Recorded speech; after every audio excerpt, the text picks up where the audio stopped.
Hello, and I'm back, and we're here to talk about sleep, because we know if you have an autoimmune disease, we know you don't sleep. You just don't. And this is tips that can help you sleep with your symptoms. You just stay down. So I'm gonna start off with a medication that I do take. I take Lomotil. Lomotil is something that I'm sure you might have heard of before. If not, Lomotil is basically a prescription strength version of Imodium, and I use it not for, Imodium is typically used for, you know, like if you're having some issues in the bathroom, you know what I mean? I actually take Lomotil because it calms down your gastro tract. I had surgery on my large intestine and my colon, and because of that, about 12, and that was like 12 years ago, because of that surgery, my stomach doesn't really know how to like turn itself off. It's kind of like, you know, when you go to sleep and your mind's racing when you have anxiety.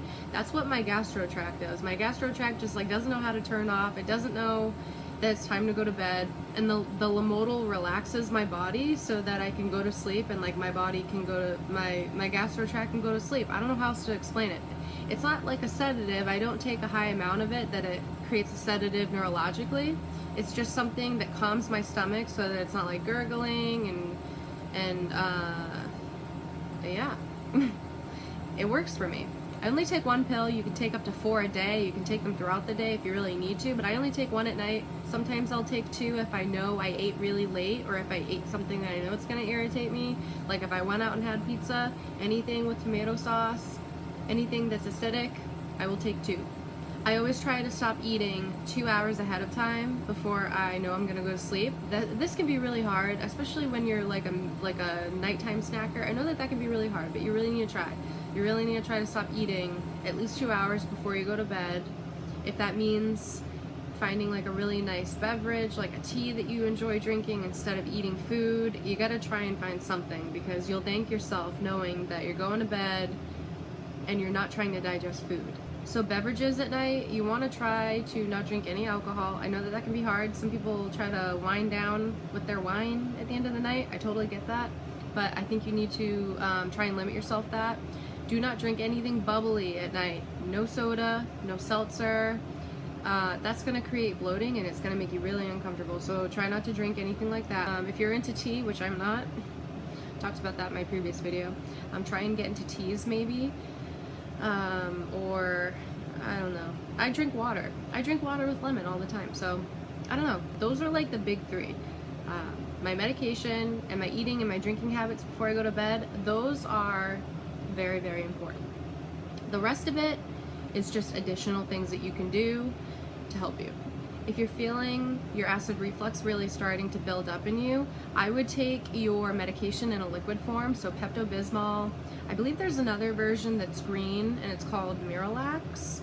But if you're having indigestion or a stomach ache, the best thing for you to take before you go to bed is something that's in a liquid form, because it's going to coat your esophagus, and it's going to coat your stomach, and it's going to be a lot more comfortable for you when you go to lay down. If you chew Tums, that's great and everything, but it's not going to coat your stomach so that no matter what way you lay down, it's covering the bases. Okay, so you just want it to be a liquid form. This is something that I'm adding in here because it's really, really important. I know it doesn't help you sleep, but you'll thank me when you wake up from your sleep. No matter how sick you are, you need to brush your teeth, okay? People who have Crohn's disease, especially if you have Crohn's disease, this is geared more towards like people who have acid reflux, Crohn's, IBS, all right? You have acid that's coming up your esophagus all night while you sleep. You don't know it, but there's acid because your body's inflamed and you're creating acid. If you didn't brush your teeth and coated your teeth with toothpaste, if you're not brushing your teeth before you go to bed and all that acid is coming up, it's going to erode your teeth and it's going to create cavities. I had 8 cavities in my mouth by the time I was in middle school, and I ate well. Actually, I didn't really eat that much at all because I was so sick growing up. I'm gonna be honest with you. So that just goes to show you how much the inflammatory. No, wait, that's not what I'm trying to say. It really just goes to show you how inflamed I was growing up, that I had so much acid in my stomach, and I didn't know what to do. I couldn't really do anything about it. And it eroded my teeth. I got so sick for like this 1 year period that like the last thing on my mind was brushing my teeth. You know, I was an adolescent. And I didn't take care of my teeth for like a couple months, and it completely eroded my teeth. So you really need to make sure that no matter how sick you are, you brush your teeth, you take care of your teeth. You will thank me, because on top of all the medical problems you have, you don't want to have to worry about the dentist too. If you're really struggling with your reflux, you really want to try and sit up rather than laying flat.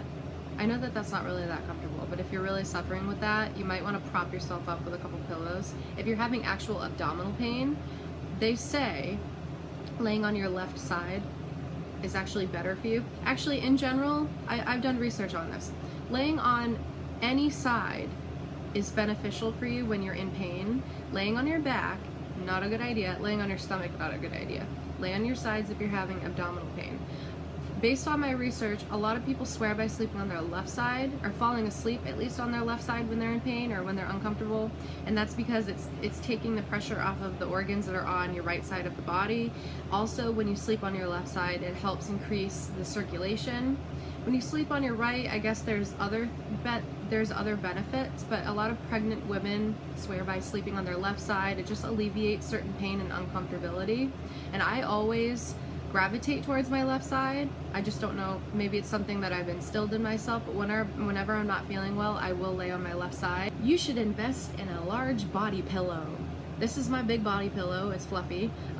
This is something that you can, you know, if you're not a side sleeper and you want to train yourself into being a side sleeper, because it's basically like training yourself to sleep in a new position that you're not used to, you can get yourself a nice big fluffy body pillow, kind of hold it, or you can like put it behind you and you can kind of prop yourself up with it. Just something to try, but I've done a lot of research on sleeping on your sides. It's a lot better for you, and you'll wake up feeling better too. I got this at Target, by the way. It's like their go back to school section with all their you know, all their like go back to school stuff. And I don't have this out because it's summer, it's stored away, but during the fall, the winter, and early spring, I always sleep with a heating blanket on me, right? Heating blankets are great. Heating blankets are like the best thing ever invented, man, because like I said in my previous video, whenever I'm really suffering with my Crohn's, it always affects my body before it affects my gastro tract, and my body just hurts so bad. My joints, I can't even describe it. It's just so painful.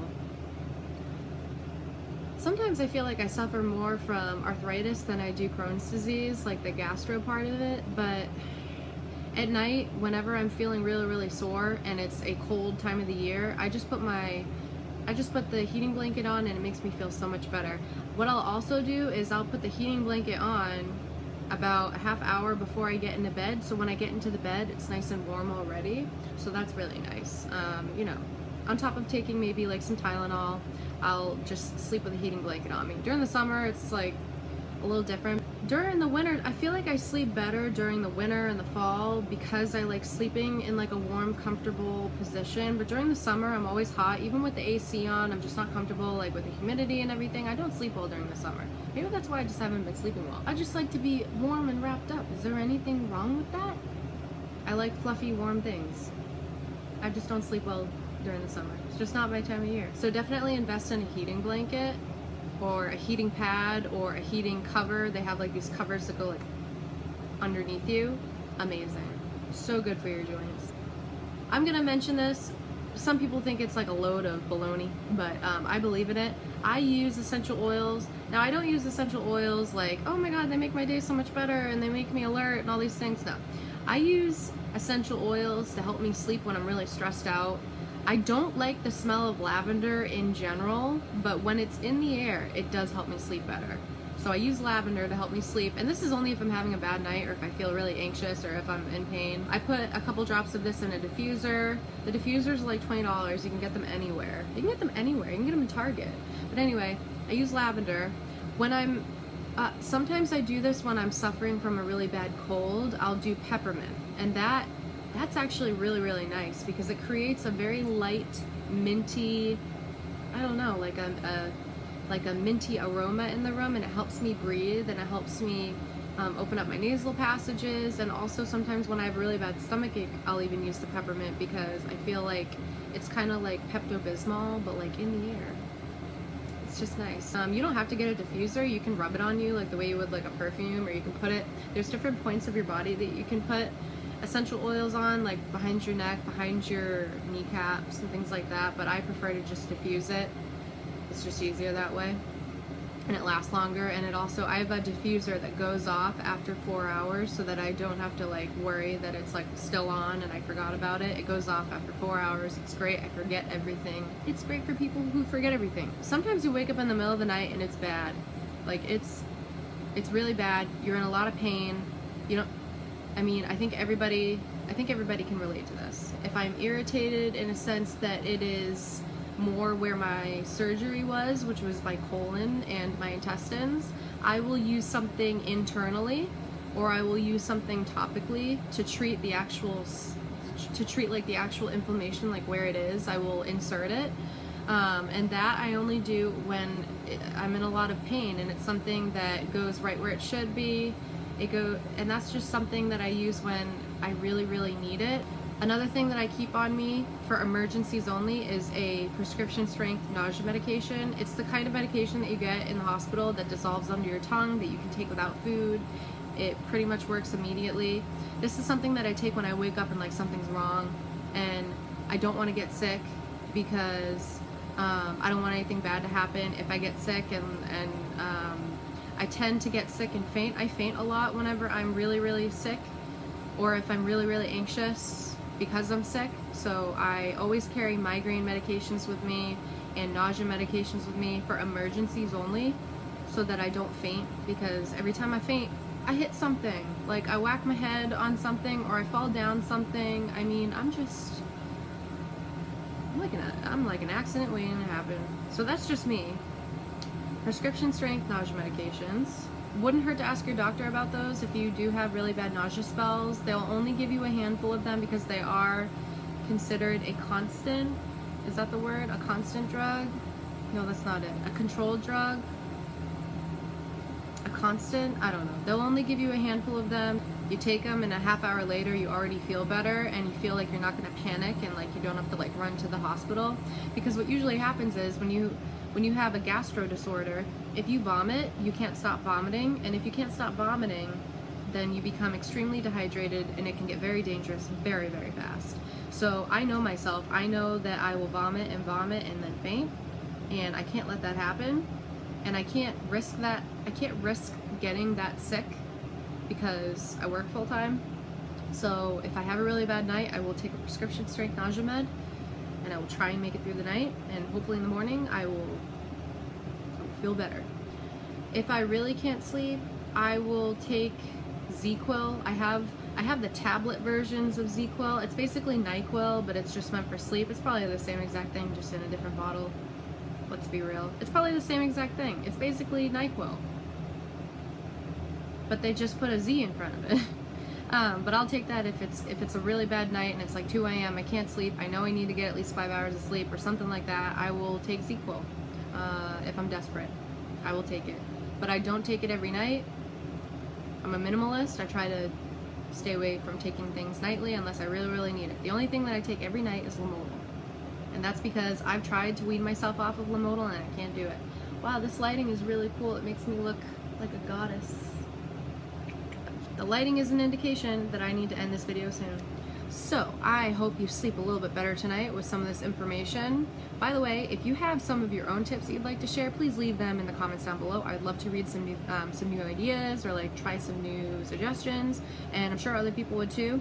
That's what the purpose of this video and this whole channel is about, to benefit people. So give it a thumbs up, like it, share it, subscribe so that I can do other episodes. I'm not sure what episode 3 is going to be about, but I have some ideas. But yeah, leave me feedback. I'd love to hear from anybody. I'd love to hear from anybody. I'd love to hear from you. I will see you next time. Bye.